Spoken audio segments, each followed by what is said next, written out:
I walked into that house thinking it was just another call. Just one more dispatch. Like so many others we handle without giving it much thought. A kidnapping report in an abandoned house on the outskirts of town. Nothing unusual. But what I found inside changed everything. When I saw who the hostage was, my heart stopped. For a second, I forgot the gun in my hand, the badge on my chest, the world around me.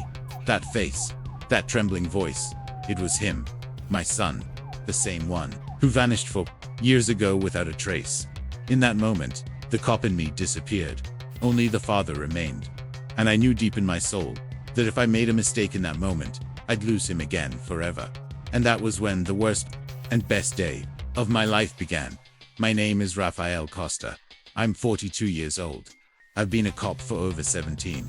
I joined the force out of vocation, out of honor, but also because of a need I didn't quite understand back then. Today, looking back, maybe I just wanted to protect what I couldn't save. I've seen it all in this life. Raids in the slums, shootouts in alleys, cries for help in the middle of the night, mothers sobbing in front of my patrol car, sons in cuffs, fathers gunned down, innocents hit, criminals laughing. I've been slapped, praised, broken. I've cried alone in the station's bathroom. There are things the uniform covers, but never erases. But that day, that cursed day, I realized there was still a hole inside me. A hole I had learned to patch with service, routine, paperwork, cold coffee, and dry eyes. It was a Wednesday. Cloudy, as it always seems to be when something bad is about to happen. Just another shift. Me and Rodriguez, my partner for years. Solid guy. The radio crackled late in the afternoon. Attention units in the North Zone. Anonymous tip about a possible kidnapping. Location: Joan d'Arc House Street. Number 86. Abandoned house in the back. Caution: minor may be involved as hostage. The alert was direct, but there was something in the operator's voice. A hesitation. Maybe. Or maybe it was me. Already feeling the weight in my chest before we even got there. We jumped into the car and took the expressway. On the way, Rodriguez commented on the last call that went bad. An armed robbery that ended with an innocent injured. We have to go in hard, Rafa. These guys don't respect anyone anymore. I just listened, and I thought about the boy that might be inside. How many hostages had I seen? How many victims, with desperate eyes? But that wasn't what bothered me. It was something else. A different kind of anxiety. Like I was going somewhere I'd already been. Like something there was calling me. When we turned the corner onto João da Serra Street, the feeling hit even harder. That rusty iron gate, the graffiti-covered wall, the overgrown weeds around the house. It all looked like a bad movie set. And yet, it felt real. Too real. Too close. We parked the patrol car about 20 meters away. Headlights off. I leaned over to Rodriguez and whispered, "We go in from the back. No noise." He nodded. Professional. He always kept his cool when it mattered. Me, I always tried to stay in control. But my hand was already sweating inside the glove. The house looked dead from the outside, but inside, you could feel something breathing. A heavy silence. No lights, no open windows. And yet, it felt like someone in there already knew we were coming. I took a deep breath, checked my weapon, made the silent tactical hand signal. 3, 2, 1. The front door was locked with a chain. We circled around to the back, found a window slightly ajar, covered in dust and reeking of mold. I went in first, stepped onto the cold cement kitchen floor, broken cabinets. A rat scurried past, silence, and then I heard it. A voice, weak, a child's crying. That's how the worst mission of my career began, and the most important of my life. At that moment, I didn't know yet, but fate was taking me straight back into my past. That call could have been like any other, but it wasn't. The address seemed forgotten on the map, but not in time. A narrow street, lined with old houses, some half abandoned, dim lighting, flickering lampposts, people peeking from behind curtains. It was like the whole neighborhood already knew what was happening there. The house itself was set deep into the lot, surrounded by a crooked aluminum gate. Tall weeds grew up the sides, choking the view of the facade. From the front window, nothing. Movement, but that silence. That damned silence. It wasn't natural. We turned off the cruiser lights before rounding the corner, parked far enough to avoid being noticed. The street was deserted. The radio, silent. Even the wind seemed hesitant in that part of the city. I grabbed my backup vest and checked my gear. Rodriguez gave me a quick look, the kind that says everything without saying a word. We'd been through a lot together, but that day, not even he looked calm. We approached carefully, not a word. Between us, just the sound of boots crunching gravel, and the low static of the radio at minimum volume. We reached the side of the house, a narrow passageway beside a wall separating it from the neighbor's property. An old rusted bike tossed aside, torn garbage bags, the sharp smell of wet trash in the air. The first window was boarded shut, the second, partially open. I moved closer and listened. At first, nothing. Then, a muffled sound, like someone trying to speak, but afraid of being heard. I signaled Rodriguez to take position. He pressed against the wall, weapon ready. I leaned in closer, holding my breath. Through the gap in the boards, I saw a shadow. Someone was standing back, turned holding something. Or someone. I pulled back slowly and whispered, "There's a hostage. One armed suspect. Dark room." Rodriguez nodded. I looked at him, gave the standard hand signal, breach and secure. But I hesitated. For a second, something stopped me. A tightness in my chest. Not fear. Something else. Anguish. "You good?" he whispered. "I'm fine," I lied. The adrenaline was already flowing. My hand trembled slightly around the grip of the gun. But what was bothering me wasn't the risk, or the suspect. It was that muffled sound, that weak voice I could barely hear. But that sounded far too familiar. Could it be? No. No way. I was being paranoid. Just another call. A kidnapping. A criminal. Just another hostage. But deep down, I already knew. Fate is like that. It whispers, before it screams. And right then, it was already screaming inside me. Still, I followed protocol, like I always had. Because that's what I knew how to do. Enter, act, protect. What I didn't know was that in this mission, I'd have to protect myself from myself. We circled to the backyard. The weeds covered most of the ground. Thorns scratched our boots. The air stank, rot, mold, fear, the kind of smell that clings to your throat. We reached a side door. Rotten wood, broken lock, signs of a forced entry. It didn't look like anyone lived there, but something inside, was breathing. Not literally, but you could feel it. Like the house was alive. Like it was waiting for us. I moved toward the door slowly. I didn't make a sound, but every step echoed in my head. Floorboards creaked inside the house, even though no one was stepping on them. And then I heard it again. A muffled sound. Weak. Maybe a sob, or a prayer. A chill ran down my spine. It wasn't the first time I'd felt that. During a call, but this time, it was different. It wasn't fear. It was something else. A kind of anticipation. As if my body already knew what my mind hadn't yet processed. I froze for a moment, eyes fixed on the door, breath locked in. My chest. Rodriguez crept up behind me, silent. He tapped my shoulder and pointed to the window on the other side. I nodded. We moved without a word. The window was dirty, blinds partially collapsed. I crouched down and looked through a gap in the wooden slats. The living room was dark, but I could make out two figures. A man standing, holding something looked like a gun. And on the floor, someone kneeling, small. A boy.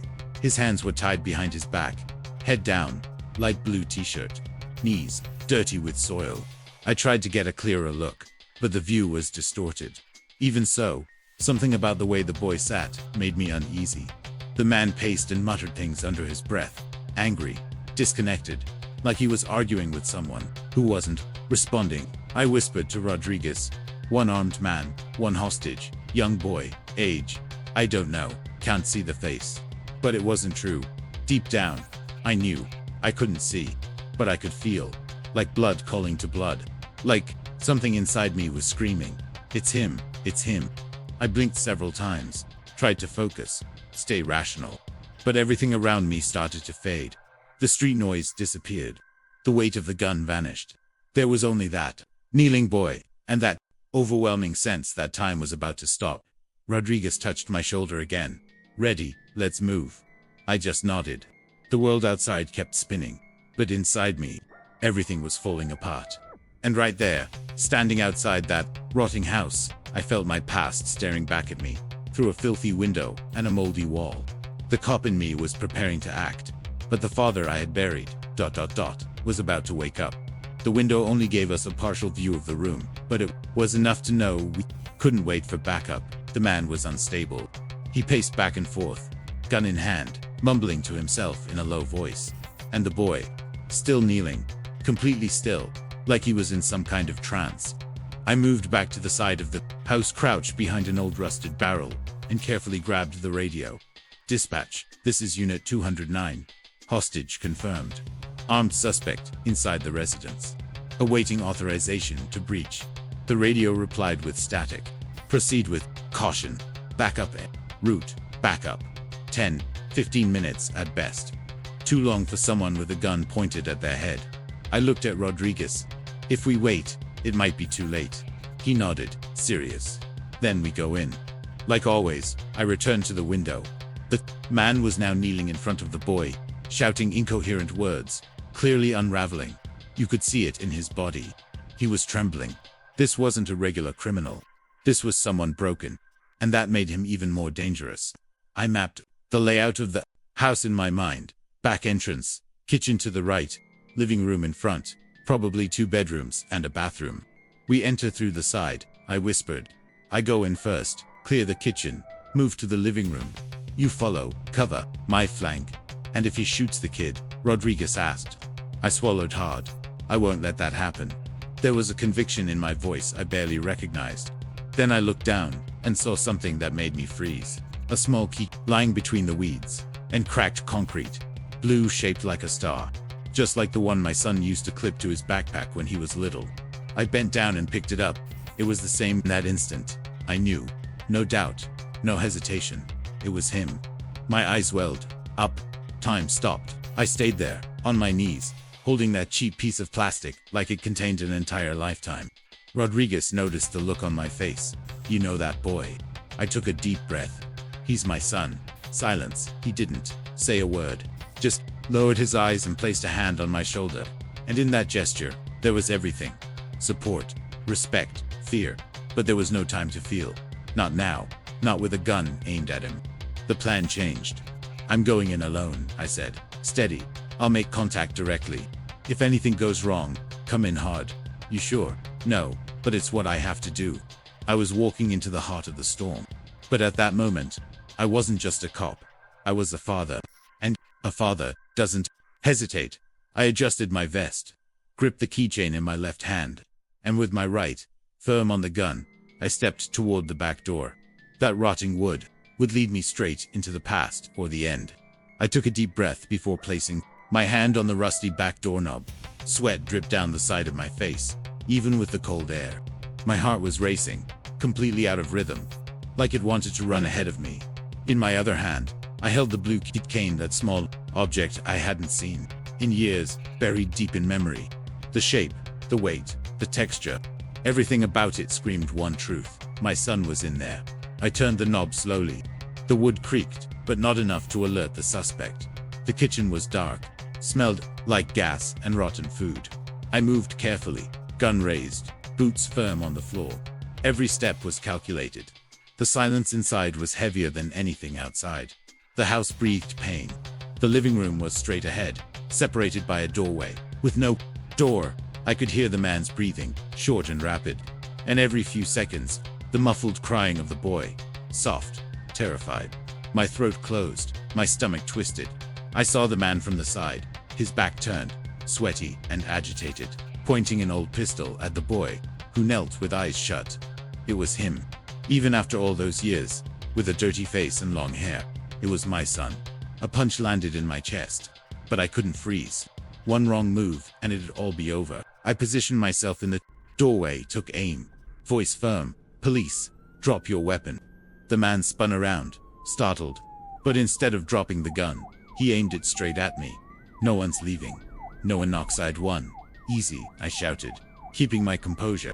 You don't have to hurt anyone. Let's talk. He trembled, sweating, eyes wide open. On the edge. One wrong breath, and he'd fire. The boy slowly turned his head. Our eyes met. Just for a second. A second that lasted forever. It was him, my son. And in his gaze, even without understanding anything, there was something that said, I know you. Don't come any closer. the man shouted, spiraling. Okay. I won't. Just listen to my voice. You see my hand. I'm lowering the weapon. I exhaled slowly. Lowered my gun, inch by inch. Eyes locked on him. What's your name? No one ever cared about my name. I've always been nothing. I care. Because what you do right now changes everything. He hesitated. His gun shook. And in that exact moment, I felt it. A sound. Footsteps behind me. Damn it, Rodriguez. Not now. But it wasn't Rodriguez. It was fate. The man snapped. Started yelling. I warned you. I warned you. He raised the weapon. Turned it toward the boy. I moved on instinct. No, I lunged forward. Fired once. Twice. Everything in slow motion. The gunshot. The man's body falling. The boy's scream. I dropped to my knees. Everything went silent. He was alive. My son was alive. I was shaking. But not from adrenaline. From emotion. From years of pain crushed into seconds. I approached. He still didn't understand. Didn't truly recognize me. It's okay, son. You're safe now. He looked up at me, eyes full of tears. Who are you? And then came the hardest part. Telling the truth. The sound of the shot still echoed in my head. Outwardly, everything seemed silent. But inside, the world was screaming. The kidnapper's body lay lifeless by the wall. Blood seeped across the rotted wooden floor, mixed with dust and the shallow sound of the boy's breathing. My son. I couldn't move right away. I was on my knees, a few feet away from him, still holding my weapon like my brain hadn't yet received the order to let go. The boy stared at me, eyes wide with fear. His face was dirty, lower lip trembling. He was alive, whole, but something was broken. Trust, understanding, the bond. Slowly, I placed the weapon on the ground, far from reach. I removed my tactical vest, exposing the uniform underneath. It's over. Now, you're safe, son. He shrank further away, even with his arms still tied. Who are you? Those words stabbed straight through my chest. I'm your father. The silence between us was heavier than any gunshot. I don't have a dad. His said more than his voice. There was no anger, just confusion, fear, disconnection. I moved closer, crawling on my knees. My name is Rafael Costa. Your name is Mathois. You disappeared when you were 6 years old. He looked away, began rocking back and forth, like he was trying to crawl into himself. I remember a man yelling, a market, then a woman, a house. The memories came fragmented, but they were there. I looked for you everywhere. For years, I never stopped. Your mom. He cut me off. My mom died, and again, time froze. Who took care of you? The man in the house. He said he found me on the street. And did he hurt you? He didn't answer, but lowered his head. Just then, Rodriguez came through the back door, weapon lowered, eyes wide at the scene. Is everything under control? He asked, though he already knew. It is call for medical. And if possible, get the station's psychologist. I moved a little closer to Mathos, took out the blue keychain, and showed it to him. Do you remember this? You used to clip it to your backpack. You said it was your lucky star. He looked at it. His eyes filled with tears. A single drop fell. I dreamed about this. That simple object broke the wall between us. He didn't run into my arms. He didn't shout, Dad. But for the first time, he looked at me differently, like someone seeing a familiar shadow in the middle of the storm. I'm taking you out of here, son. And this time, I'm never losing you again. A negotiation that began with a bullet ended in silence. But within that silence, something more powerful than words was born. A chance. Matthias was still huddled in the corner of the room, his hands tied, body trembling, his gaze lost somewhere between fear and confusion. I stayed kneeling in front of him, just over a meter away. I wanted to move closer, hug him, but I knew I couldn't. Not yet.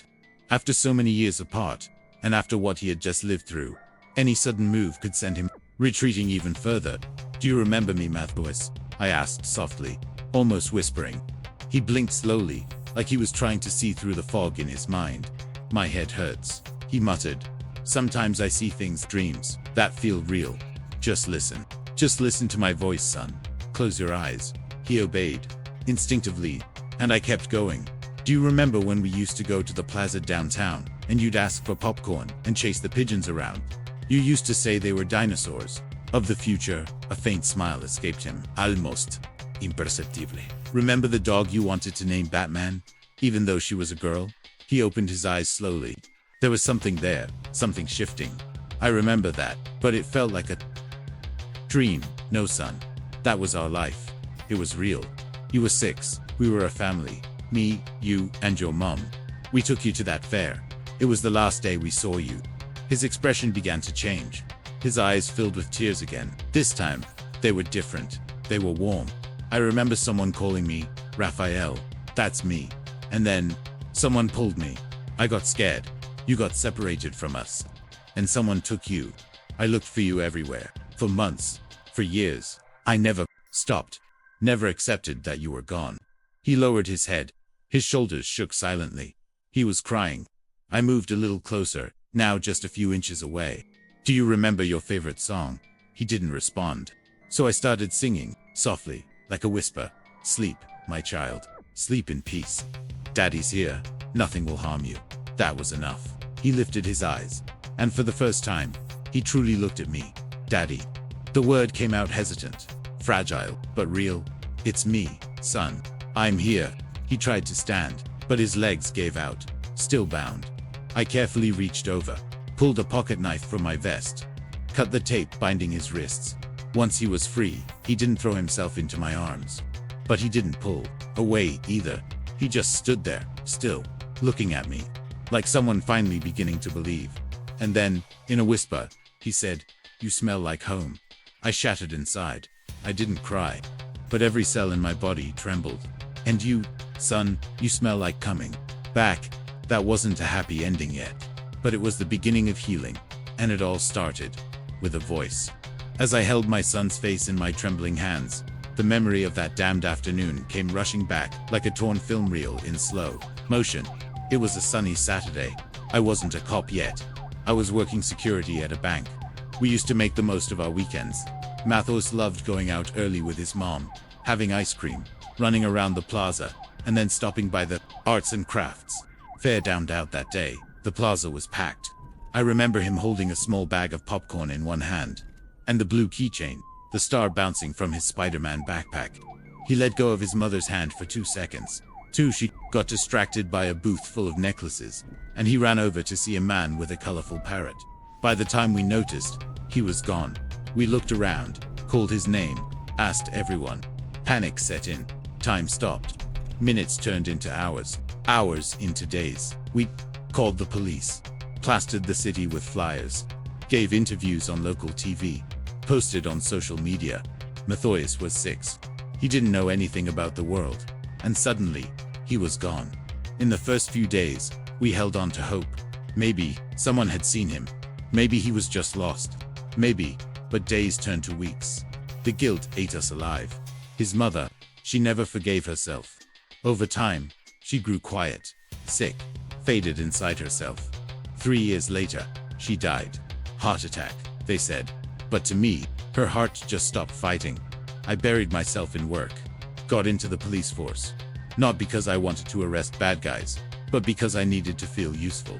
Because I couldn't protect the one who mattered most. Every missing child report I responded to it was like time rewound.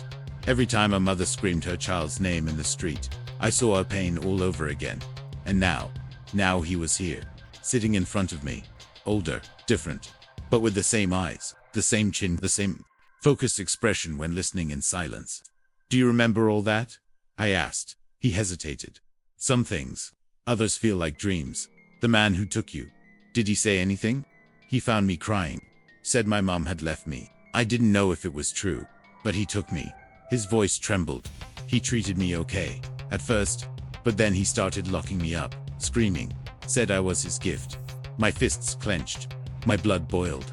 You're never going through that again. Never. I wanted to protect him, heal him, erase the years that were stolen. But I knew that was impossible. What I could do was rebuild everything, starting now. And in that moment, eyes filled with memory and pain, I saw a strength in my son that I never knew he had survived. And now, it was my turn to do the same. I stayed kneeling beside my son, trying to control my breathing, trying to stay steady. But inside, I was falling apart. On one side, the professional I was trained to be, rational, cold, methodical, mission-focused. On the other, a broken father. A man consumed by guilt and joy all at once. I never thought it was possible to feel anger, love, relief, and pain in the same second. But there I was, kneeling on that filthy floor, living proof that a human being can carry all that at once and not explode. The kidnapper's body still lay nearby. The crime scene had to be preserved. Protocol dictated I should secure the area, call in forensics, keep the boy away.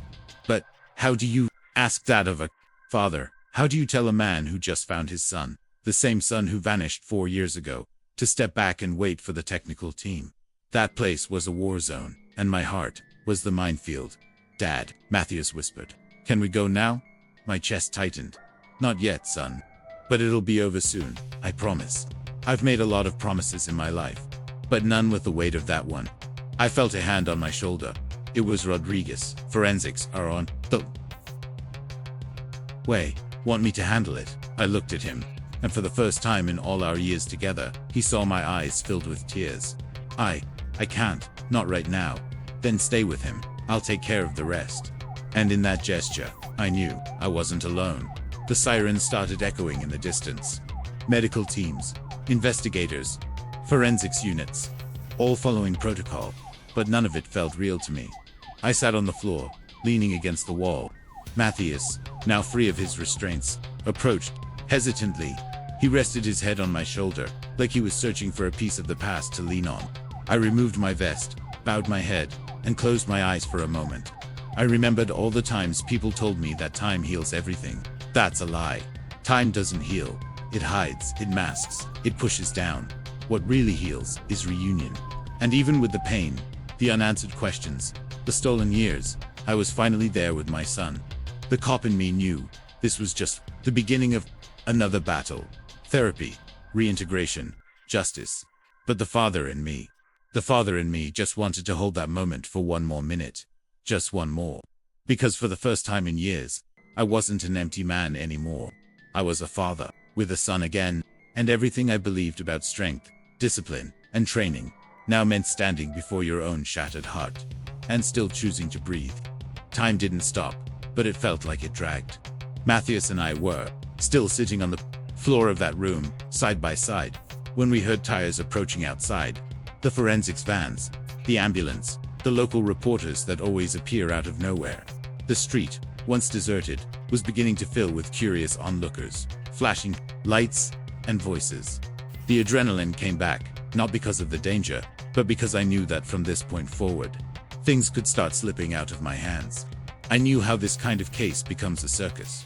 I knew the story of a cop finding his long-lost son during a raid would make headlines. I knew someone would pull me aside and say, "Let forensics handle it." Or worse, "You're too emotionally involved." But I couldn't let Matthias go through everything again. Not again, not as an object, not as a case, as a human being, as my son.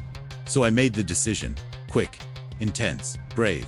I stood up, squared my shoulders, looked into Rodriguez's eyes and said, "I'm going to handle everything to the end." He raised an eyebrow. "Are you sure?" "Raphael, I am. This isn't just another case. This isn't a normal scene. And no one is better suited than me to make sure my son isn't exposed, that this is handled with dignity." He stared at me for a few seconds, then nodded. "All right, but I'm with you to the end." I picked up the blue keychain from the ground, the one that had led me to the truth, and slipped it into the inside pocket of my vest. Then I looked at Matthias. "Everything's going to be okay now, son, but I need you to trust me. We're walking out of here together, you and me." Head held high.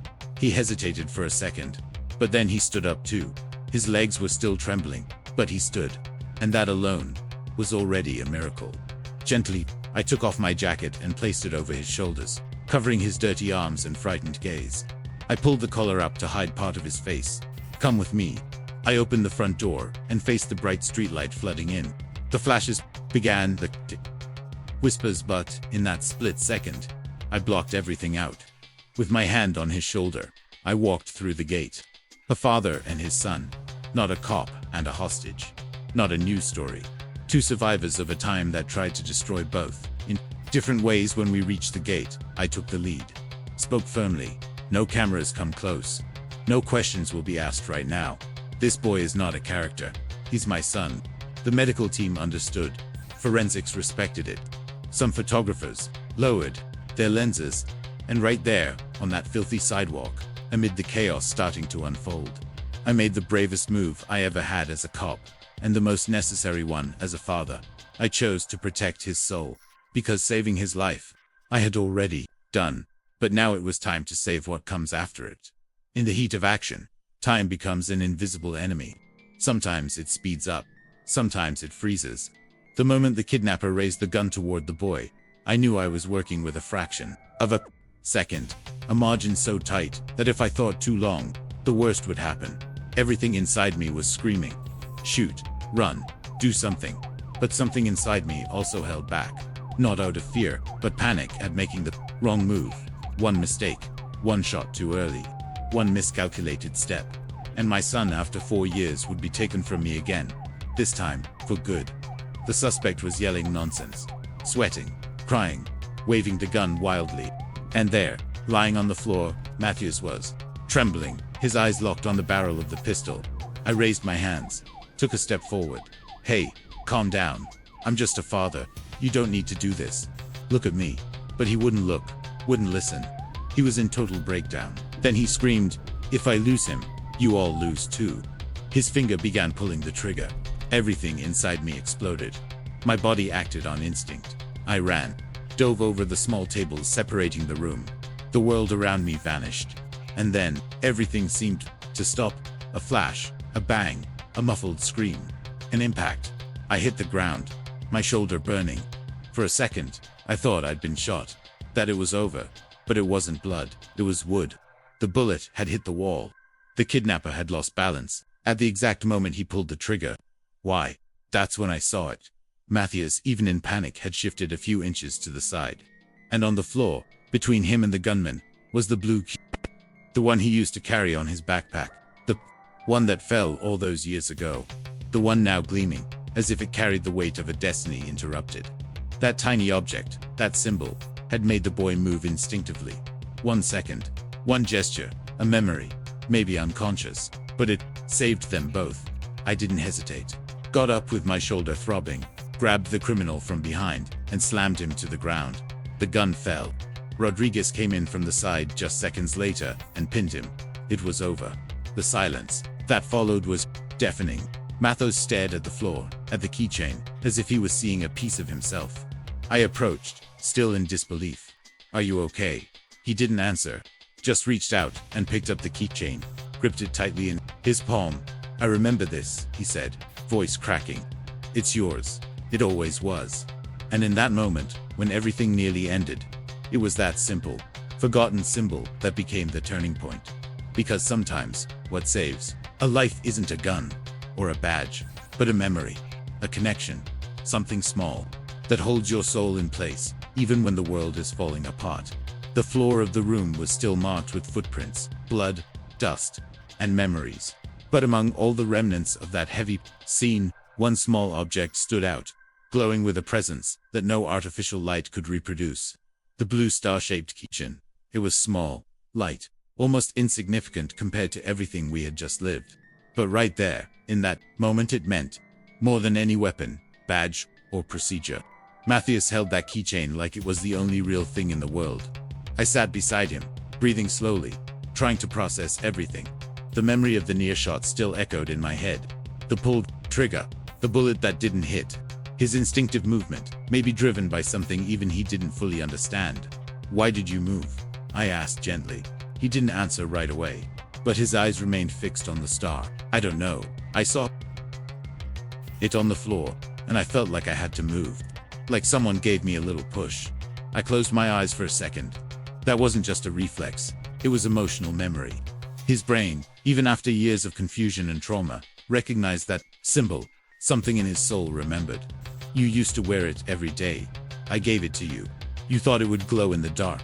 Remember? He gave a faint smile. I used to say it was a star that would never let us get lost. And today, it brought you back. The silence between us wasn't fear anymore. It was reconnection. Then, in a gesture I'll never forget, he held out the keychain to me. Keep it now. Take care of it. For me, I stood still for a moment. A knot in my throat. Are you sure? I think it saved us, Dad. And now, I think it's your reminder. I took the keychain in my trembling hands. It wasn't just a gift. It was a silent forgiveness. A childlike, yet powerful way of saying, I know who you are, and I'm trying to come back. That gesture changed everything. Because he didn't just recognize the object. He recognized me. Not with dramatic words, but with trust. And in that moment, I knew, even if the road to healing would be long, we wouldn't walk it alone. The forensics lights were still flashing outside. The radio still crackled. But inside me, for the first time in 4 years, I felt peace. On that cold, dirty floor, with the blue keychain in the palm of my hand, I got back something I thought I had lost forever: hope. Because sometimes, all life needs to begin again is a gesture, a symbol, a memory that chooses to return. The sun was beginning to set as we finally left the house. The sky outside was painted orange, as if even it had changed color to welcome us back. After everything, stepping through that door wasn't just leaving a house. It was leaving behind a 4-year emotional prison. Matthias walked beside me, still wrapped in the jacket I'd placed over his shoulders. His steps were short, cautious but steady. Outside, the street was surrounded. Patrol cars, ambulances, police tape, reporters on standby, the typical scene we know all too well. Except this time, I was the main character in a story I never asked to live. Rodriguez walked ahead, clearing the way. Without needing to say a word, he did what a true brother in uniform does. He protected the moment. The medical team came to meet us. A nurse knelt down in front of Matthias, examining him with care that bordered on maternal. Are you hurt? She asked softly. He shook his head no, but his eyes said the wound wasn't physical. We'll do a quick checkup, okay? It won't take long.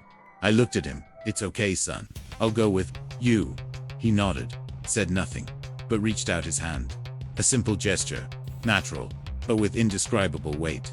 He gave me his hand, not because anyone told him to, but because he wanted to.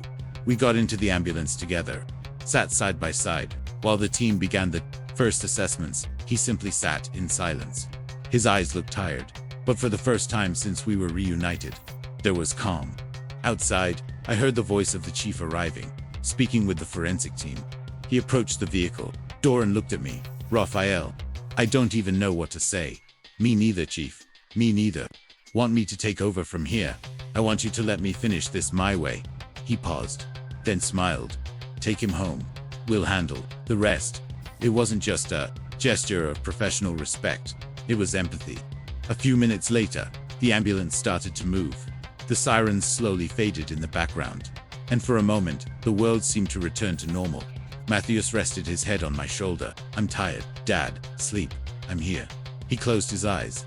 And there, with him asleep beside me, my hand clutching the blue keychain. The feeling of mission accomplished and a heart being rebuilt. I finally breathed in peace. For the first time in 4 years, the operation was over. But the true rescue was just beginning. Because that day, I didn't just save my son. I was saved too. For years, that's how long it had been since I lost my son. And the day I found him again, in a way no father should ever have to. In that time, I got used to living on autopilot, following protocol, responding to calls, filing reports. I learned to be tough on the outside and hollow on the inside. And when people asked me about family, I said I had lost a piece of myself. But the truth was, over the years, I had lost almost everything. The silent pain of carrying an absence doesn't heal with time. It disguises itself. Time doesn't teach you to forget. It just teaches you how to survive in silence. But that day, in that filthy, abandoned house, with the smell of mold, the muffled sound of fear, and my heart racing like a rookie, I was ripped out of that numbness. And it was there that I finally understood something that no training or street ever taught me. The real rescue isn't done with weapons or uniforms. The real rescue happens when you look into someone's eyes and say, I'm here. I never gave up. I'm still yours. When I held the blue keychain, that silly simple object, I realized it had never been just a toy. It was memory. It was connection. It was a promise made before the world fell apart.